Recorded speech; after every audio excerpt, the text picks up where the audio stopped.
Bienvenidos y bienvenidas una tarde más a ECO. Se acerca otro 8 de marzo, el Día de la Mujer Trabajadora. Hubo 8 de marzo donde se reivindicaban el derecho al divorcio o el derecho al aborto, algo que al menos en apariencia parecen derechos conquistados. Y a pesar de las conquistas será un día de lucha, será un día de resistencia, de visibilizar lo mucho que queda aún para alcanzar la igualdad entre hombres y mujeres. Por poner algunos datos, en España el paro es más de 3 puntos mayor para las mujeres que para los hombres, por ejemplo. Y según un reciente informe de UGT, las mujeres ganan un 23% menos, o hay una mayor tasa de temporalidad o riesgo de pobreza en las mujeres. Bien, pues nosotros nos queremos preguntar qué explican estas diferencias. ¿Son las rigideces en el mercado de trabajo u obedecen a dinámicas estructurales de nuestra sociedad? ¿Qué alternativas hay para lograr esa igualdad de género real? Bien, pues de todo esto queremos hoy hablar en ECO y para ello tenemos unos invitados que nos van a permitir ir debatiendo de todos estos temas que pasamos inmediatamente a presentaros. En primer lugar tenemos a María Jesús Vara, profesora de Economía Aplicada en la Universidad Autónoma de Madrid y coordinadora del máster en Estudios Interdisciplinares de Género. Bienvenida, muchísimas gracias por estar con nosotros, María Jesús. Muchas gracias por haberme invitado. Si me permites, sí, en esta primera intervención... Déjame que presente y enseguida vuelvo. Perdona. Nada. Y también tenemos con nosotros a Viviana Medialdea, que es doctora en Economía y profesora en la Facultad de Ciencias Económicas en la Universidad Complutense de Madrid. Bienvenida, muchas gracias por estar con nosotros. Buenas noches, gracias. Buenas noches. Tenemos a Carlos Martínez Núñez, economista y también máster en Economía Internacional y Desarrollo, investigador de la Universidad Complutense. Bienvenido, Carlos, gracias por estar con nosotros. Muchas gracias a vosotros por la invitación. Y por último tenemos a Clara Serra, diputada en la Asamblea de Madrid, profesora de Filosofía, además de feminista y miembro del Consejo Estatal de Podemos. Bienvenida, muchas gracias por estar con nosotros. Pues si queréis empezamos con un pequeño minuto. Ahora sí, María Jesús, te lo cedo a ti porque ya lo has empezado si quieres. Un pequeño minuto de introducción. Gracias. De cómo vamos a plantear este tema y cuál es vuestro enfoque. Yo quería empezar contando una pequeña historia. Perfecto. Quería contar que el día 8 de marzo de 1908 unas costureras industriales de una fábrica textil de Nueva York hicieron una huelga. Y en esa huelga lo que pedían eran mejores condiciones de trabajo y pedían que se eliminara el trabajo infantil. Los dueños de esa fábrica no se les ocurrió mejor cosa como reacción ante esa huelga pacífica que quemar la fábrica, provocar un incendio de la fábrica. Y entonces en esa fábrica murieron más de 100 mujeres. A partir de ese momento, el 8 de marzo, pues fue siendo un día de recuerdo de aquel hecho triste y de aquel hecho de reivindicación de derechos. Y finalmente, pues en 1977 fue cuando Naciones Unidas pues decidió nombrar o convocar este día como Día Internacional de la Mujer Trabajadora. Entonces, eso es lo que conmemoramos mañana, justamente 8 de marzo. Muchas gracias, María Jesús. Carlos, un primer minuto para empezar. Bueno, pues me sumo a lo que ha comentado María Jesús, pero sí me gustaría a lo mejor dar un punto de vista. Creo que a la hora de enfocar todo el debate es importante que tengamos claro que existen dos esferas, ¿no? o diríamos incluso 3 esferas, ¿no? Una que es la esfera productiva, que es lo que conocemos como la economía productiva, donde está el mercado de trabajo, donde mayoritariamente participan los hombres, también hay muchas mujeres, ¿no? Y luego hay otra esfera que es la esfera de cuidados, que es donde se reproduce la vida, que es donde mayoritariamente las mujeres asumen ese trabajo. Entonces yo creo que no podemos hablar de medidas para mejorar la situación de las mujeres, por ejemplo, en el mercado de trabajo, sin hablar de qué está pasando en la esfera de cuidados, y lo mismo al revés, no podemos hablar de la esfera de cuidados sin hablar de la esfera productiva. Y creo que puede ser un buen punto para empezar a analizar cuál es la situación de las mujeres, precisamente viendo que es la cara de la misma moneda, ¿no? Cómo lo que ocurre, como el hecho de, por ejemplo, que asumir la mayor parte de los cuidados por parte de las mujeres, porque no hay un sistema público de dependencia, hace que después la inserción en el mercado de trabajo pues sea a través de contratos a tiempo parcial, porque no disponen de tiempo suficiente para poder trabajar, ¿no? Muchas gracias, Carlos. Clara, un primer minuto. Bueno, pues como la pregunta era un poco qué lo desencadena, ¿no? Todos estos efectos que hablábamos de temporalidad, brecha salarial, paro femenino, pues muy de acuerdo con Carlos. Yo creo que una de las cosas fundamentales del trabajo feminista, académico, de la economía feminista, del análisis feminista, ha sido justamente decir que para analizar lo que a veces son efectos económicos en el mundo del trabajo tenemos que pensar en qué pasa con el desigual reparto de las tareas de cuidados, ¿no? Y creo que es muy interesante porque precisamente ese trabajo feminista, que creo que cada vez está más presente en los discursos políticos, ¿no? Y en las medidas políticas, cuando decimos, por ejemplo, que la brecha salarial tiene relación, por ejemplo, con los permisos iguales intransferibles, ¿no? Los permisos de paternidad o maternidad. Este enfoque de fondo y de raíz que ha traído la mirada feminista está presente también en el movimiento feminista hoy en día, y me parece muy interesante porque contaba María Jesús lo de la huelga en la fábrica, ¿no? Que desencadena ese 8 de marzo como fecha reivindicativa, y mañana va a haber una huelga, entre otras cosas, también de cuidados, ¿no? Mañana, en el 8 de marzo que hay mañana, las mujeres están llamadas a hacer un paro, no solo en el consumo, no solo en el trabajo, sino también en las tareas de cuidado que justamente queremos sacar a la luz y visibilizar, ¿no? Muchas gracias, Clara. Viviana. A ver, mi minuto. La verdad es que suscribo y agradezco los planteamientos anteriores. Yo creo que está el tema muy bien centrado. Yo, por sintetizar, diría muy rápido, ¿no? Primero, que la desigualdad entre hombres y mujeres persiste obstinadamente, que es importante y que no es algo a lo que nos podamos acostumbrar, es decir, que explica que las mujeres tengamos peores condiciones de vida, peor acceso a derechos y peor acceso al espacio público, ¿vale? Entonces tiene repercusiones importantísimas, no es una situación con la que nos podamos conformar. Segundo, en la línea en la que iba Carlos, que esa posición subordinada que tiene tan graves consecuencias para las mujeres en el mercado laboral se explica porque en la otra cara de la moneda a la que él se refería, en el ámbito del trabajo reproductivo, de los cuidados, nosotras somos las especialistas, las principales responsables, ¿no? Esa asignación de responsabilidad fundamental en ese ámbito es lo que explica que tengamos una inserción después subalterna en el ámbito laboral. Y, en tercer lugar, que esa organización social según la cual a las mujeres, por nuestro sexo, nos toca esa doble tarea y, por tanto, esas consecuencias económicas y sociales tan negativas, es perfectamente modificable. Las políticas públicas tienen capacidad de incidir y de modificarla, y que, de hecho, afortunadamente tenemos experiencias internacionales que nos muestran cuál es el camino y cómo hay medidas que refuerzan esa situación negativa, ojo, para las mujeres, pero también para el conjunto de la sociedad, responsable de lo que llamamos la crisis de cuidados, la crisis demográfica, etcétera, y como hay, sin embargo, otras políticas que contribuyen a mitigarlo y a suavizarlo. Muy bien, pues yo creo que ya tenemos todos los elementos encima de la mesa para hablar de los temas que teníamos preparado. Entre otros, hablamos muchas veces de la crisis y de los efectos de la crisis que ha tenido en diferentes ámbitos de la economía, pero concretamente, ¿qué efecto ha tenido la crisis en el trabajo femenino, en el trabajo de las mujeres? El paro femenino, por ejemplo, ya era superior al paro masculino antes de la crisis, con una participación de la mujer inferior al del hombre. ¿Qué puede explicar este tipo de situaciones? Si lanzo a la mesa, podéis empezar cualquiera de vosotros. Bueno, Empieza María Jesús. Sí, yo quería señalar que en todo lo que hemos oído todo el rato la palabra cuidados, y yo he querido señalar que mañana es el Día de la Mujer Trabajadora, y en ese sentido quiero decir que trabajo no es sinónimo de empleo.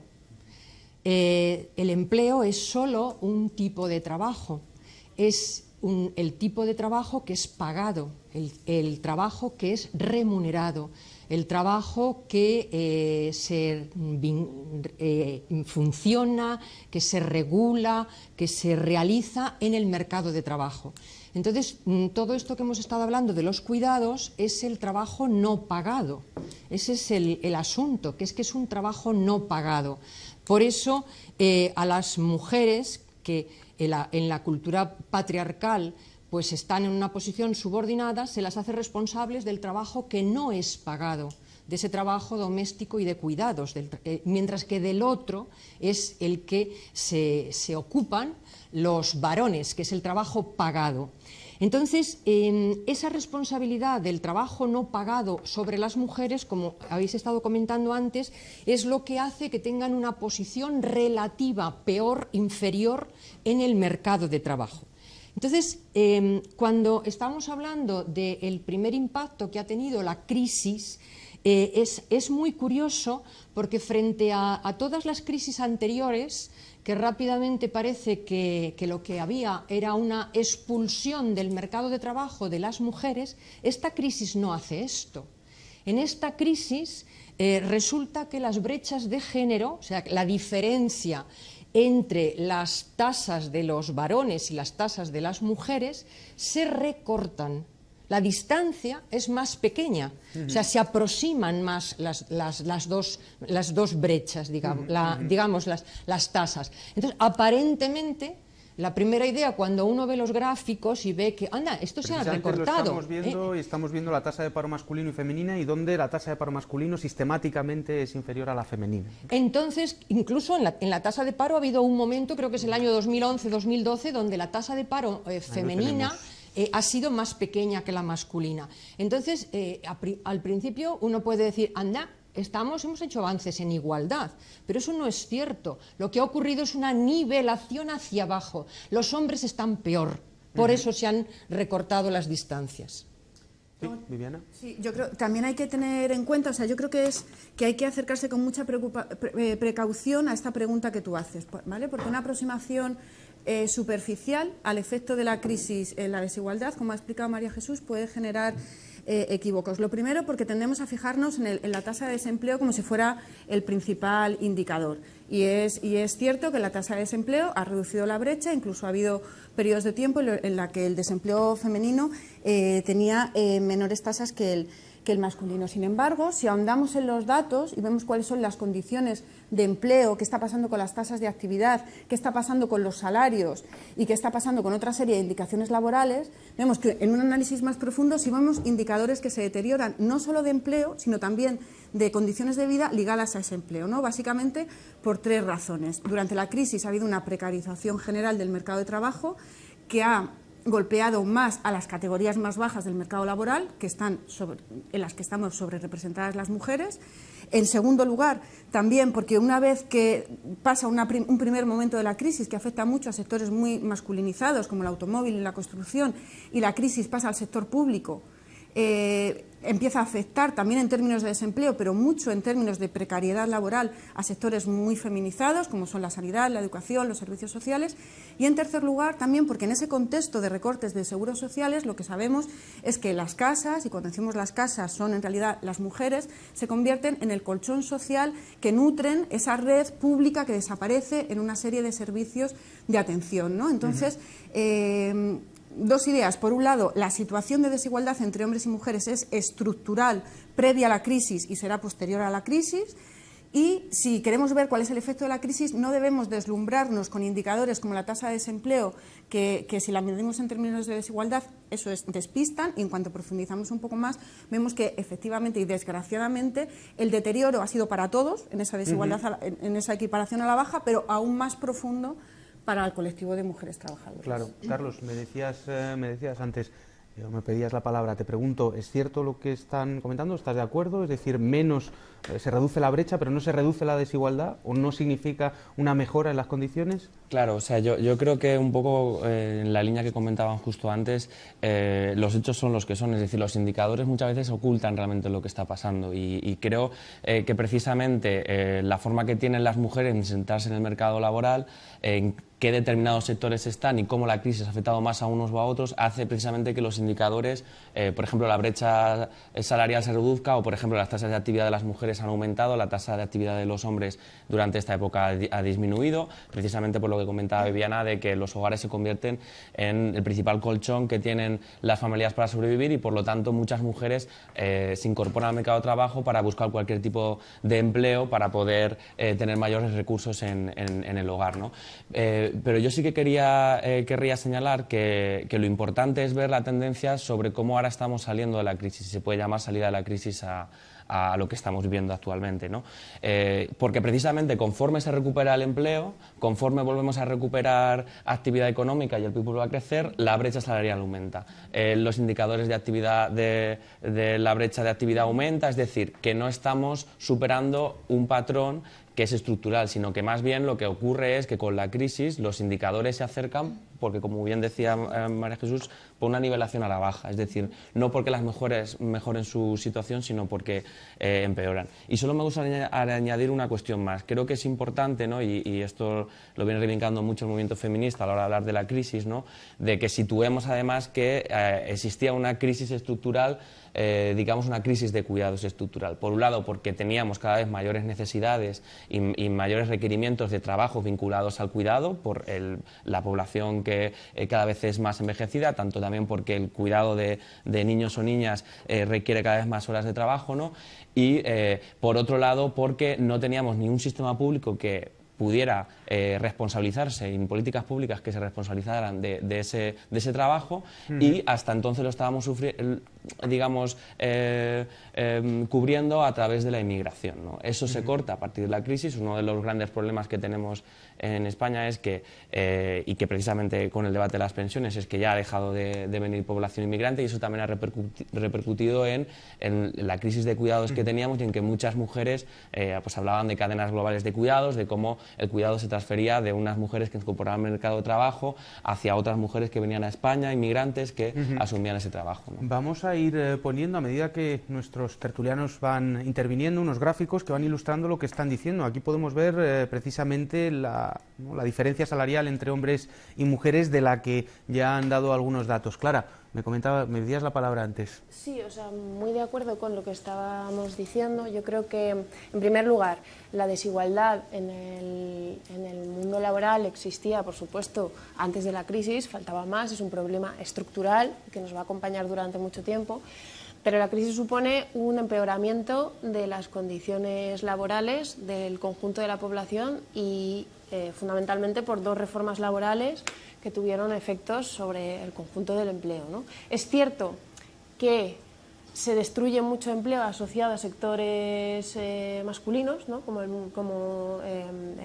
empleo asociado a la construcción, y es cierto que ahí a lo mejor vemos que hay un distanciamiento del paro masculino con el paro femenino en ese momento, pero también la otra cosa que ha pasado en la crisis, y entre las dos reformas laborales, es la reforma de la Constitución, del 135, y por ir a la otra cara de la moneda, eso tiene efectos enormes sobre la cuestión del gasto social en cuidados. Y el empobrecimiento, el empeoramiento de nuestros servicios públicos de cuidado, de hospitales, de dependencia, de educación infantil, ha hecho que muchísimas mujeres tengan que elegir o tengan que renunciar al empleo y a determinados proyectos laborales, y muchas veces tengan que optar por trabajos a media jornada. Y esto es un dato importante. Hay el empleo parcial es un empleo que es en un 75% femenino, y esto quiere decir que muchas mujeres a veces están eligiendo dejar de trabajar o de trabajar menos porque tienen que cuidar, porque siguen asumiendo pues, el 90% del trabajo de cuidados, ¿no? Y en este sentido yo creo que hay que verlo desde los dos lados, y que desde luego la crisis ha supuesto una devastación de los servicios públicos que hacían que el cuidado fuera un poco más repartido, ¿no? Un poco más algo de lo que éramos corresponsables todos, y sí que creo que ha caído mucho más en los hombros de las mujeres, y por tanto es un efecto enormemente perjudicial para nosotras. Bueno, pues precisamente de lo que nos habla Clara, de toda esta inserción laboral más precaria debido a ese trabajo reproductivo que se ocupa gran parte las mujeres, y toda esta configuración, hemos tratado de explicar uno de los términos que dan lugar a esta inserción laboral con nuestra jerga económica, y que hoy va a hablar del techo de cristal. Vamos a verla y enseguida volvemos. Jerga económica. El techo de cristal.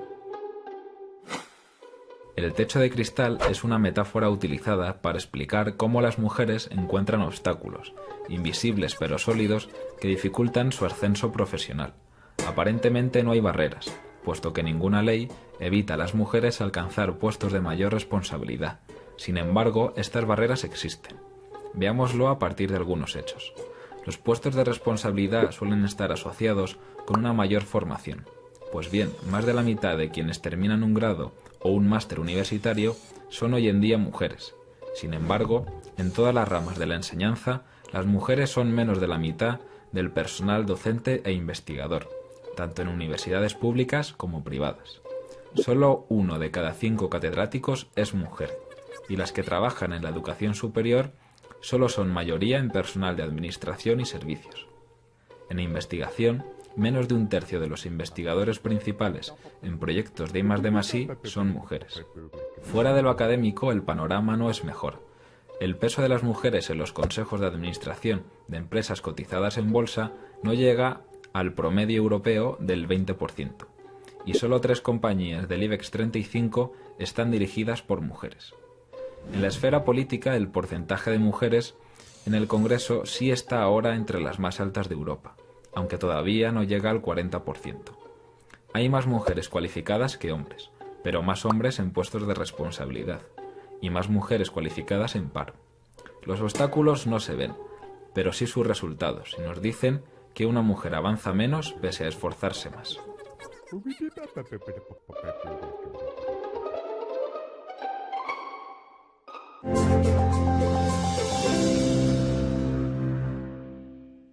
Magnífico, como siempre, el vídeo que preparan los compañeros de jerga. María Jesús, estábamos hablando justo antes, mientras el vídeo. ¿Qué reacción te provoca el techo de cristal, cómo se ha explicado y el efecto que produce eso en los mercados laborales? Bueno, me ha parecido el vídeo muy didáctico y me parece que queda muy claro lo que significa el techo de cristal.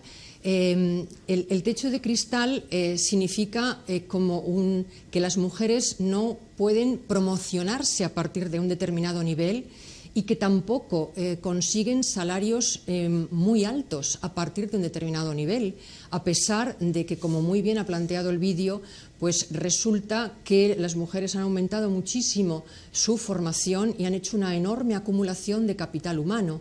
Y, por tanto, que tienen ya unas características, unas capacidades productivas acumuladas que pueden competir perfectamente. O sea que, en términos de la productividad que aportan, pues son equiparables o incluso superan a sus compañeros varones. Pero hay unos límites. ¿Los límites cuáles son? Pues nuevamente es lo mismo. Es la responsabilidad del trabajo no pagado, son las discriminaciones que todavía existen en los puestos de trabajo por ese tipo de actividades que se dejan en exclusiva en manos de las mujeres. Y entonces tenemos segregación ocupacional, hay un montón de actividades, un montón de ramas productivas a las que las mujeres no acceden, determinados tipos de trabajos, determinados tipos de salarios que las mujeres tienen vedada su acceso. Y nuevamente no se explica por su cualificación, no se explica por sus capacidades, se explica lisa y llanamente por la discriminación. Existe una cosa que se llama lo de la discriminación estadística, que es decir, en función de las normas sociales, patriarcales, tradicionales, se atribuyen unos rasgos, unos perfiles a la media de un determinado colectivo y en función de eso se atribuye a todo el colectivo determinados comportamientos y entonces resulta que las empresas pues no contratan porque suponen que ese colectivo pues va a tener unos comportamientos de menor productividad. Pero es lisa y llanamente discriminación. Claro.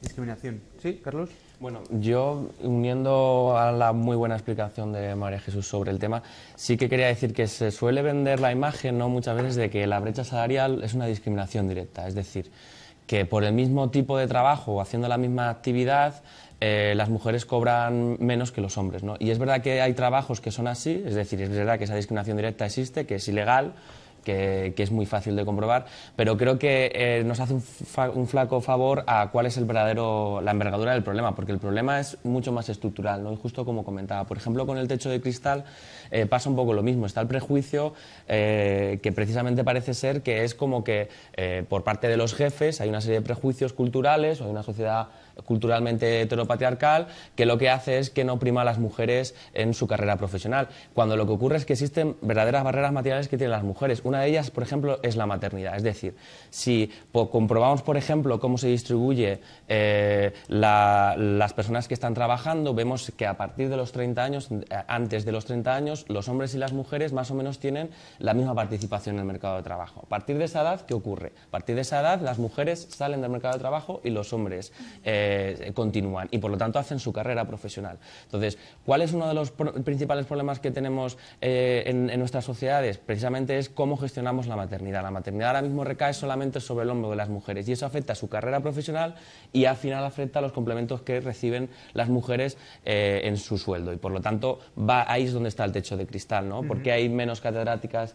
Quienes venís de la universidad lo sabréis, ¿no? Porque precisamente quienes abandonan las carreras profesionales por la maternidad son las mujeres y quien después tiene menos publicaciones, quienes después tienen menos sexenios, etcétera, pues son las mujeres, ¿no? Y de ahí sale el problema estructural a largo plazo, ¿no? Claro, Carlos, la cuestión es que ahí tenemos un gráfico que nos dice que sea cual sea el nivel de formación, el paro es superior en el caso de las mujeres, independientemente del grado de formación. Tiene que ver con el techo de cristal, Clara. Sí. Yo creo que lo de techo de cristal está muy bien como metáfora, ¿no? Para entender un problema que quiere decir pues, que hay un obstáculo y que ese obstáculo es invisible, ¿no? Que no lo vemos.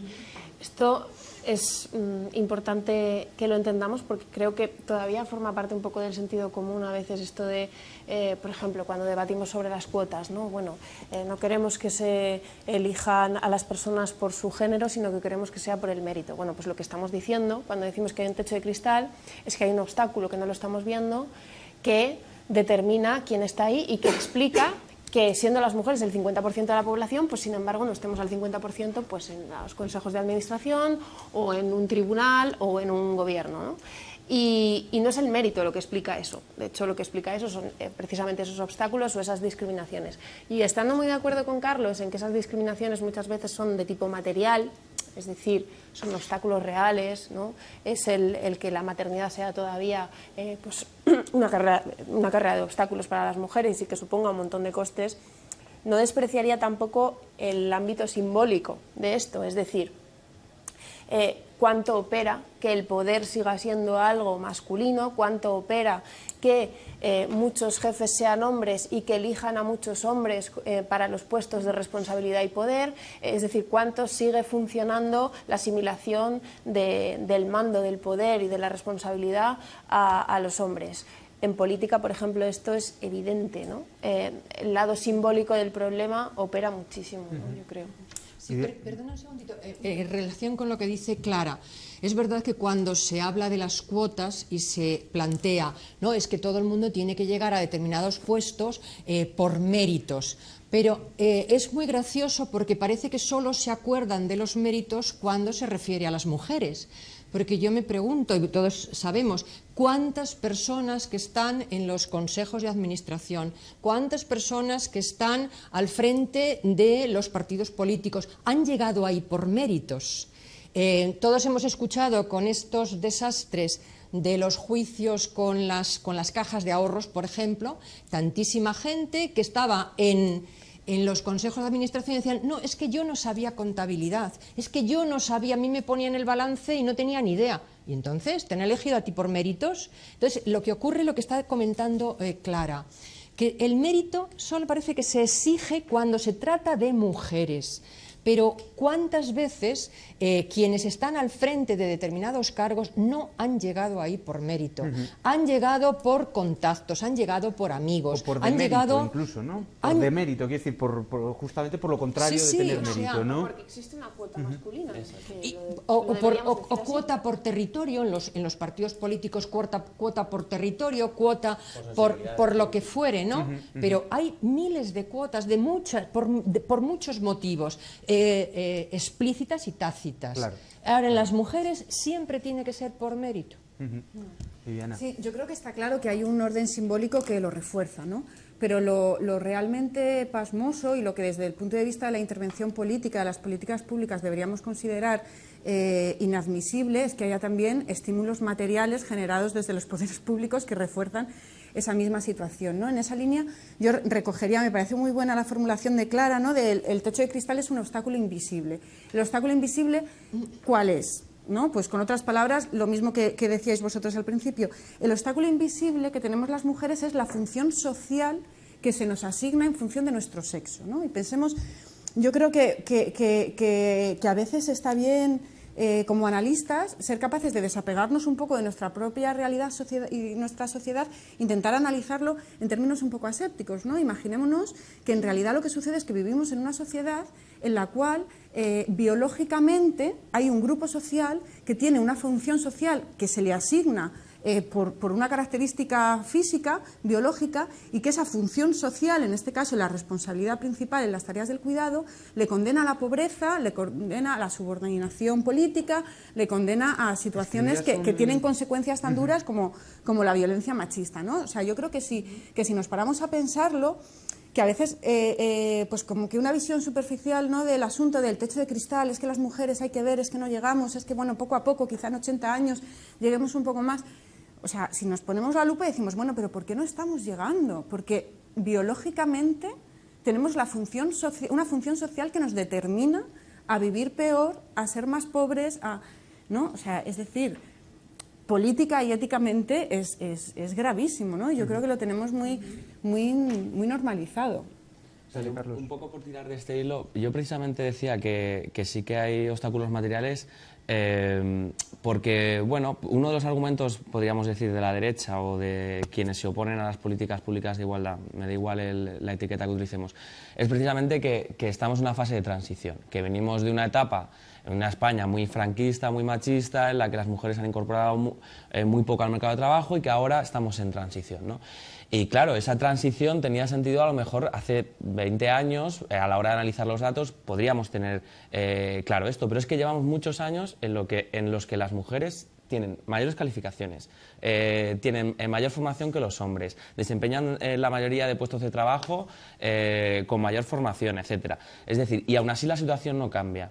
Y a mí me da miedo que al final se reduzca el debate a políticas culturales o a que es el debate, el problema fundamental de los prejuicios o de que España huele a rancio, ¿no? O de que, bueno, de que reproducimos una cierta cultura. Cuando, en el fondo, uno de los principales problemas, yo creo, es la maternidad. Es decir, si a partir de la maternidad vemos como todas las mujeres, más allá de su conciencia, por decirlo así, más allá de que sean más feministas o menos feministas, abandonan el mercado de trabajo porque tienen que ocuparse de esas tareas, es evidente que una sociedad donde haya políticas públicas, donde la maternidad se gestione de forma colectiva... ¿Qué sociedad, por ejemplo, Carlos? ¿Qué países puedes poner como ejemplo para decir que se aplican medidas de ayuda a la maternidad y que eso tiene un efecto en el mercado laboral y en la inserción de la mujer en el mercado de trabajo? Hay una gran propuesta que además la lleva una plataforma, que es la plataforma por los permisos iguales e intransferibles y pagados al 100%, que es que los permisos de maternidad y paternidad sean iguales, intransferibles y pagados al 100%. Es decir, que no haya una discriminación, porque sí, claro, si los permisos de paternidad son menores que los permisos de maternidad, pues al final todo el mundo va a coger los permisos de maternidad y ahí empieza la discriminación. Entonces, es una propuesta muy sencilla que para nada creo que sea la panacea de la solución, pero que sí que de alguna forma pone condiciones iguales para ambos sexos en el mercado de trabajo, ¿no? Y creo que por ahí es por donde podemos empezar a ver que a partir, por ejemplo, los países del este que tienen permisos más igualitarios son los que después tienen pues mayores tasas de actividad, son los que tienen menor brecha salarial, etcétera. Es decir, que es cierto que la maternidad es hoy en día uno de los problemas que explica parte de la brecha salarial. Y explica también la baja natalidad. Quiero decir, tiene un efecto, o también también puede explicar la baja natalidad de ciertos países, si comparamos, por ejemplo, los países nórdicos con los países del sur, ¿no? O concretamente con España. ¿Sí? O sea, sí, ¿no? De hecho, cuando yo me refería antes de que el problema que genera este modelo de cuidados que decíamos, o sea, un paréntesis por terminar el razonamiento que ha explicado Carlos y ahondar en esa idea de la dimensión material es importantísima. Tenemos una descomunal desproporción en el reparto de la carga de trabajo total que llevamos a cabo como sociedad. Es decir, según las encuestas de uso del tiempo, si contabilizamos el tiempo que mujeres y hombres adultos dedicamos al trabajo, pagado y no pagado, las mujeres trabajamos un 15% más que los hombres. ¿cuál es el asunto? Que del trabajo total que llevamos a cabo las mujeres, el 75% es trabajo no pagado. Es decir, tenemos un obstáculo material, una realidad material que cambiar, que tiene que ver con la necesidad de redistribuir carga de trabajo reproductivo inminente, es decir, ineludible.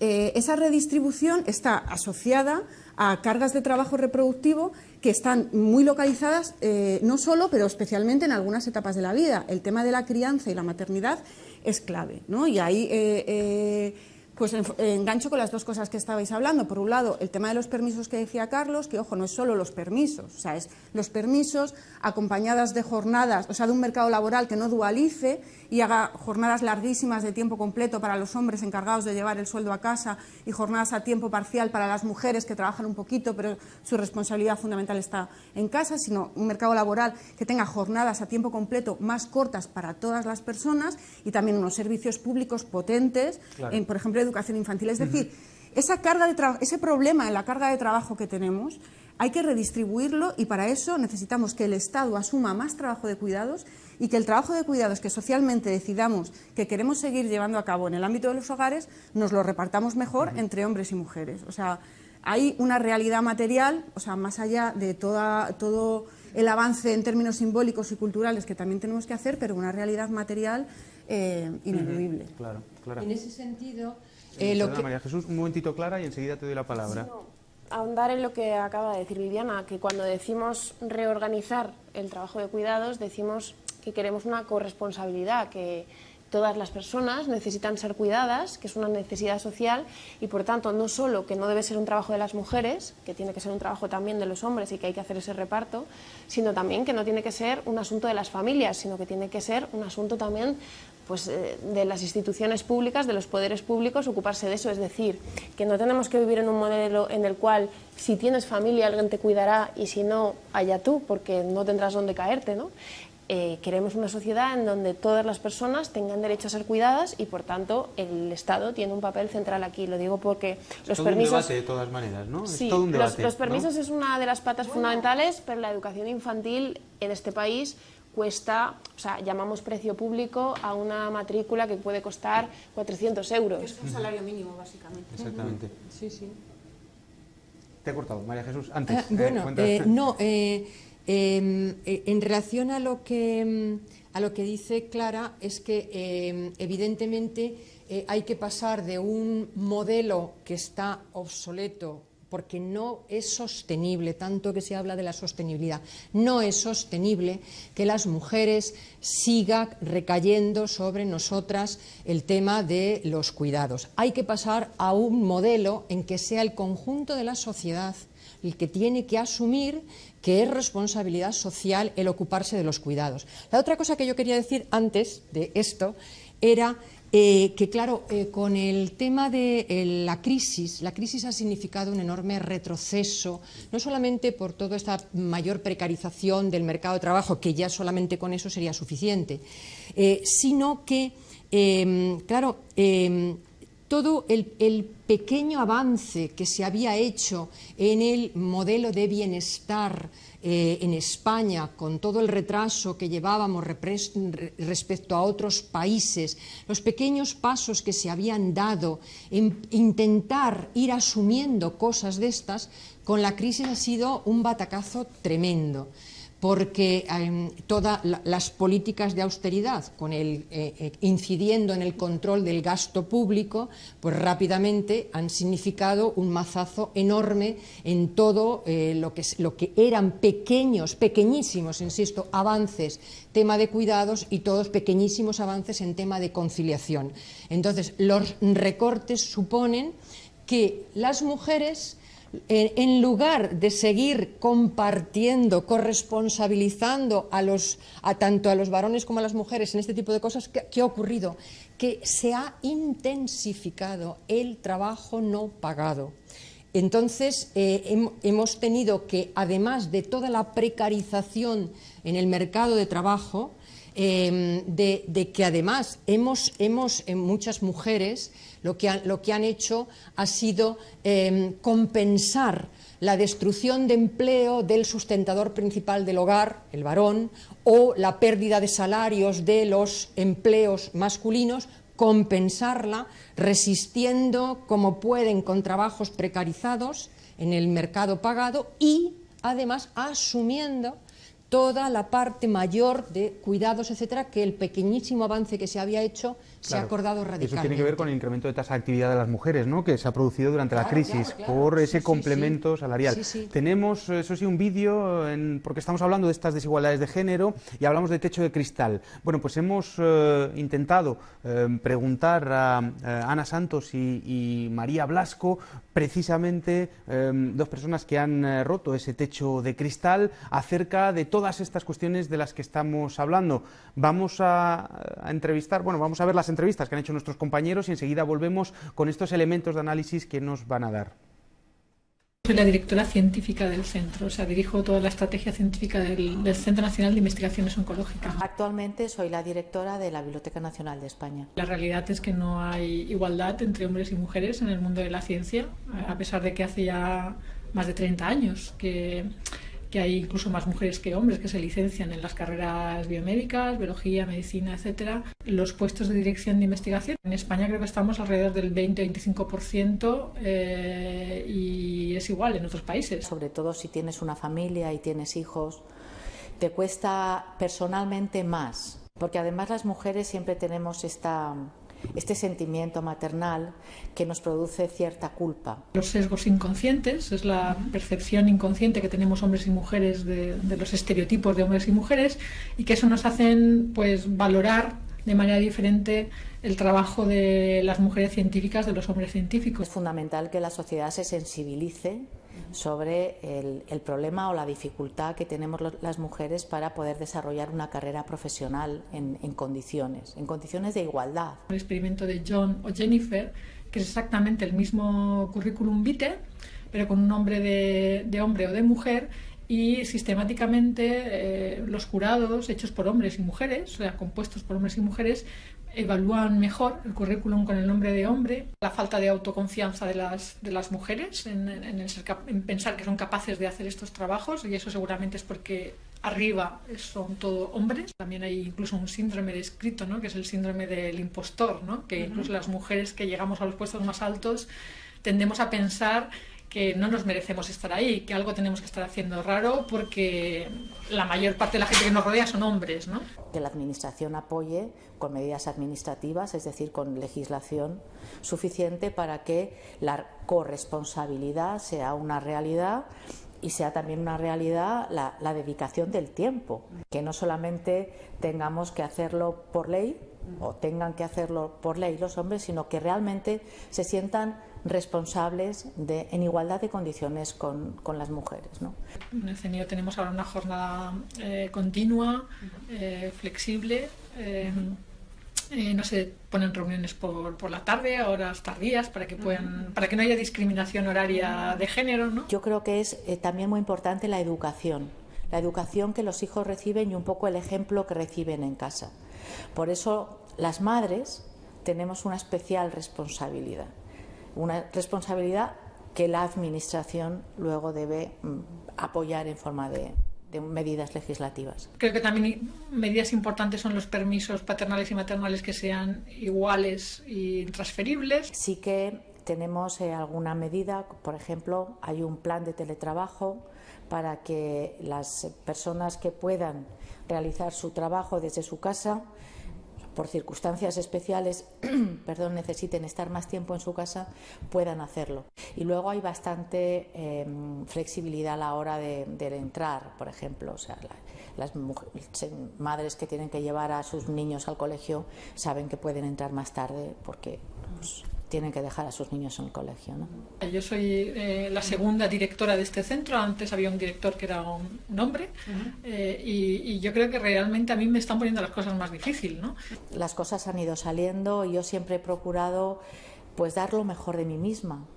Supongo que es la rareza de tener como directora a una mujer que incluso es más joven que muchos de los hombres que hay aquí, en los niveles más altos de la investigación, y eso siempre es una rareza y bueno, cuesta un poquito, ¿no?, a que se adapten. Puede ser que quizá en algunos ambientes desde luego mucho más de personas más mayores o de personas pues más con un pensamiento más tradicional, ¿no?, unas ideas más tradicionales, pues quizá sí que haya que explicar un poco más las cosas, ¿no? Hay un estudio de 2014 de UGT, de hecho, que miran distintas profesiones, y en la ciencia hay un 30% de brecha salarial. Es una profunda injusticia, desde luego, y es una evidencia que se tendrán que poner las medidas correctoras para que aquello se solucione, ¿no? La brecha salarial es más grande conforme vas a los puestos mejor pagados. Hay una relación entre puestos mejor pagados y menos mujeres en esos puestos, es decir, que en el fondo hay una competición por los salarios más altos y por los fondos, ¿no?, que también puede explicar en parte la desigualdad real que hay. Aquí en el CENIO lo hemos medido, o sea, yo antes de que llegara a la dirección, bueno, pues aquí los salarios se negociaban, digamos, porque somos una fundación pública y hay un rango salarial para cada posición, y sí que es verdad que en las posiciones más altas hay diferencias, ¿no? Esto es algo, como digo, que ahora no ocurre, ¿no?, por lo menos desde que estoy yo en la dirección, pero que antes sí que se negociaban los salarios de manera privada, ¿no? Y bueno, así como más personal, pues bueno, mi salario es más bajo que el salario del anterior director de CENIO, ¿no? Ana Santos, directora de la Biblioteca Nacional, y María Blasco, directora del Centro Nacional de Investigaciones Oncológicas, dos personas que nos han dado su testimonio. Bien, acerca de estas desigualdades, también tanto Ana como María nos han dado algunas claves por dónde deberíamos continuar este debate, pero también las políticas públicas y las medidas que tenemos que aplicar para atajar todos los problemas que hemos estado hablando. Vamos a hablar de alternativas, vamos a pasar al siguiente bloque, al último bloque. ¿Qué alternativas podemos poner? ¿Cuáles hay encima de la mesa? ¿Cuáles son más factibles? ¿Por dónde vamos a caminar en los próximos tiempos acerca de la igualdad de género? Clara. Bueno, yo creo que hemos venido diciendo algunas de las más importantes, ¿no?, porque yo creo que efectivamente los permisos iguales intransferibles y pagados al 100%, que es una demanda de la sociedad civil que lleva mucho tiempo posponiéndose, intransferibles, ¿no? Vamos a explicarlo, intransferibles entre hombres y mujeres, que muchas veces hablamos de cuestiones que no suenan, pero para la gente que nos está viendo, claro, merece la pena explicarlo. ¿Qué son los derechos iguales intransferibles y por qué los estamos pidiendo? Claro, permisos intransferibles es fundamental, porque si no son las mujeres las que los adquieren. De hecho, la propuesta de Ciudadanos, por ejemplo, ha sido esa, la de que sea transferible un periodo de tiempo, un número de semanas, que al final acaba haciendo que las cojan las mujeres y que se siga discriminando a esos hombres que quisieran cogérselos, ¿no? Porque va a haber un efecto también de discriminación de los hombres que cojan unos permisos que podrían no cogerlos, que podrían transferir a su pareja, ¿no? Yo creo que esto es súper importante, es una medida con unos efectos transformadores, además a medio plazo, como ha dicho antes Carlos, ¿no? Tenemos ya ejemplos de países donde han tenido una transformación muy importante. Por supuesto, la apuesta por una educación infantil accesible, pero hay una cosa también que yo creo que antes hemos hablado de maternidad y quería rescatar, que es la situación de las madres que encabezan familias monomarentales, porque claro, decíamos, la maternidad es un obstáculo y claro, hay creo que 1,8 millones de familias en España que están encabezadas por un solo progenitor o tutor, y de ellas el 85% son mujeres. Y claro, son muchísimas familias de mujeres que son las únicas sustentadoras, que además son víctimas de un mercado laboral donde se está precarizando el empleo femenino, y que además son doblemente discriminadas porque allí donde eres madre soltera, ¿no?, o madre sola, desde luego tienes un problema, ¿no?, en términos de progreso laboral. Entonces, yo creo que también hay que buscar políticas públicas que pongan este problema sobre la mesa, porque además creo que tenemos que defender un modelo de familia en el que pueda ser una elección ser madre, ¿no?, o ser padre solo o soltero. Claro. Y por tanto, poner en duda yo creo, este modelo tradicional del fomento de la natalidad a través de apoyo a la familia numerosa, que creo que deberíamos replantear si las familias monomarentales o monoparentales no tendrían que ser equiparadas en muchos aspectos a las familias numerosas, ¿no? Diana. Fíjate, pensando en alternativas, yo creo que es muy significativo que, al contrario de lo que aquí quizá nos pudiéramos imaginar, si comparamos en Europa dos tipos de países que aplican políticas públicas en esta materia opuestas, como pueden ser, por ejemplo, los países nórdicos, que apuestan por una redistribución de la carga de trabajos más en la línea de lo que hablaba yo antes, de que el sector público tenga una labor importante y luego medidas que colaboren en que la carga de trabajo que se haga en las casas se reparta corresponsablemente entre hombres y mujeres, sería el modelo nórdico.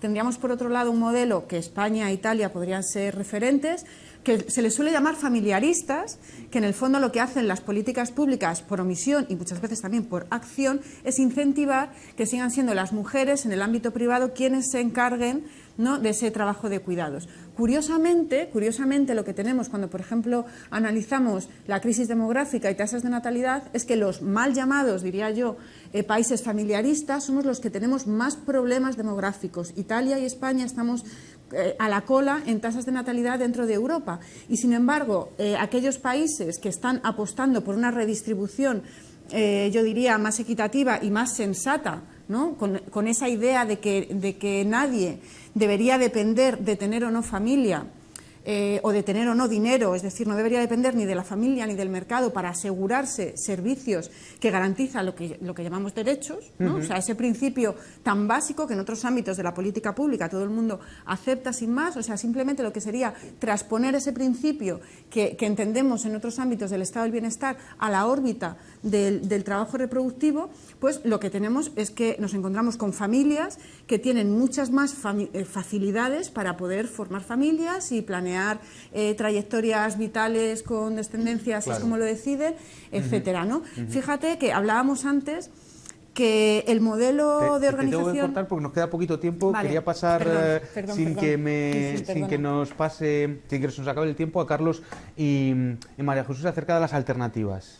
Bueno, pues yo sigo también en la misma línea. Creo que, y siguiendo un poco con lo que comentaba Viviana, ¿no?, creo que es importante sacar una de las preguntas que se hacían o de la pregunta que ha estado constante en los vídeos que hemos visto antes sobre techo de cristal, sobre tener que elegir, ¿no?, si tienes que elegir entre la familia o tienes que elegir entre tu carrera profesional. Yo creo que eso es el gran reflejo, un poco volviendo al principio, ¿no?, de que a la hora de abordar las políticas públicas tengamos que ver siempre las dos esferas. Es decir, mientras que no hagamos políticas públicas para que el cuidado se reparta y se socialice y haya una política por parte del Estado activa en esta esfera, las consecuencias las veremos también en el mercado de trabajo. Además, teniendo muy claro que el mercado de trabajo es fuente de derechos en nuestras sociedades y que, por ejemplo, luego en las pensiones se reproduce esa desigualdad, ¿no? Entonces, simplemente como tres medidas que hemos dicho en la mesa, pues nombraría la cuestión de la educación infantil de 0 a 3 años. Mientras no tengamos escuelas públicas de 0 a 3 años, ese trabajo recaerá en los hogares y dentro de los hogares en las mujeres.